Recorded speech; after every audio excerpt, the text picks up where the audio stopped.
This one. So the basic unit of plant classification, this is actually connected to our first question.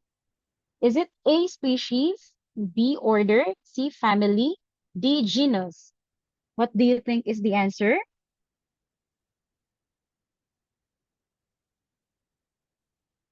Guys?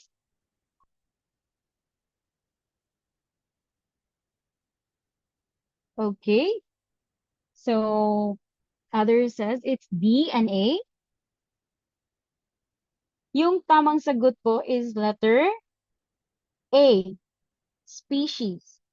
Again, do not forget yung statement po na Dear King Philip came over for good soup.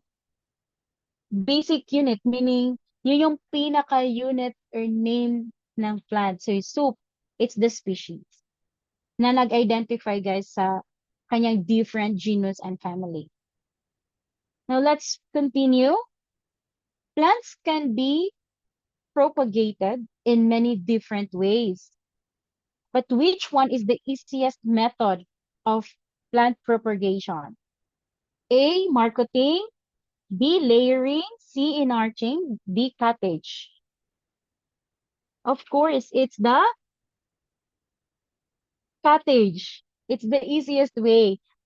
Mag-cut ka lang ng plant parts at itatanim mo, no hassle. So, hindi ka na rin maghihintay, hindi ka na mag-wrap ng mga plant parts para mag-roots. Yan yung cottage. Alright, so these other options was already discussed previously. Now, let's proceed with the next question. This one. So, the flower of a squash, yung bulak ng squash, which gives rise to a fruit, is an example of what? A, di ba? Ang daming ano ng agriculture. Is it A, complete and perfect? B, complete and imperfect? C, incomplete and perfect? D, incomplete and perfect? What do you think is the answer? It's letter D. Now, ma'am, ano po pala yung complete, perfect, imperfect, incomplete? When we say complete and incomplete, it refers actually to the completeness of the parts of the flowers. So meaning, pag sinabing yung plant is complete, complete flower, meron siyang four basic parts. May sepals, petals, stamens, and pistils like gomamela. When we say incomplete, meaning may isang plant parts na missing. Pwedeng wala siyang petals, but meron siyang tatlong parts. Pwedeng walang pestils or stamens. Okay? So, pag sinabi namang perfect and imperfect, so it refers to the presence of the reproductive system or yes, reproductive organ of the plants. When we say perfect flower, meron siyang both have male, which is the stamen, and female, which is the pistil reproductive.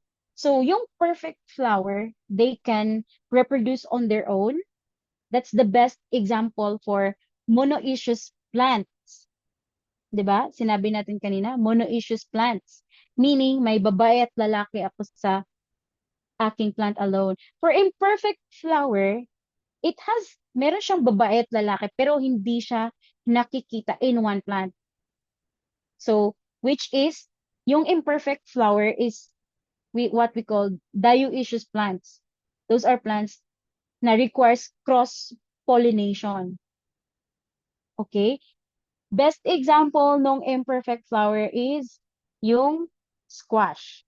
Kaya po minsan, yung ginagawa po ng farmers natin, yung sa squash, pag gabi, marami ng flower silang nakikita pero never siya nagbunga.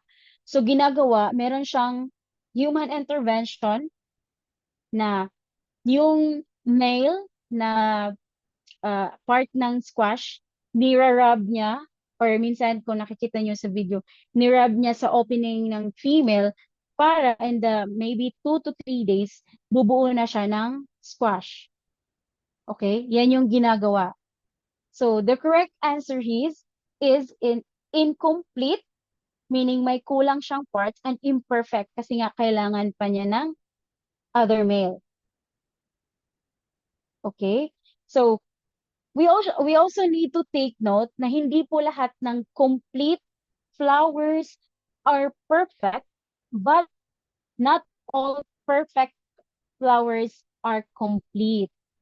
Kasi nga, yung key terms natin dito, pag sinabing complete and incomplete, it refers to the parts of the plants. Perfect, imperfect, it's the sexes. Okay? Kaya pa ba? All right. Now, for the next question, right? Time check, it's already 10. Maybe this would be the last question for tonight. Okay? So for our last question for tonight, this is the mature or ripened ovule, which we which we call it botanically. Is it A, fruit, B, spore, C, seed, D, pollen? Okay. Yes, you're correct. Fruit. Alright. Ma'am, ano po yung spore? Ito yung mga way of other non-flowering plants like ferns. I think may picture ako niya. Ayan. Yan yung yellow sa likod, yan yung spore. Kasi nga wala silang way of knowing na hinog or ano. Yan yung spore. It's a way of reproducing. Diyan sila dumadami. Okay? So I guess seed and pollen is understandable naman. Yes, mushroom din. Spore. Seed, it's actually, scientifically, it's a plant's reproductive structure. It it is capable of producing new plants. Yan yung ginagamit natin. Pollen, it's plant parts of the reproduction process. So yan, inatouch ko lang yung fern para mas klaro yung spore. Alright, so I think that's the last question. And we have discussed 44 questions in one night, guys, for 2 hours. Thank you so much for participating. Yeah. Sir Chan?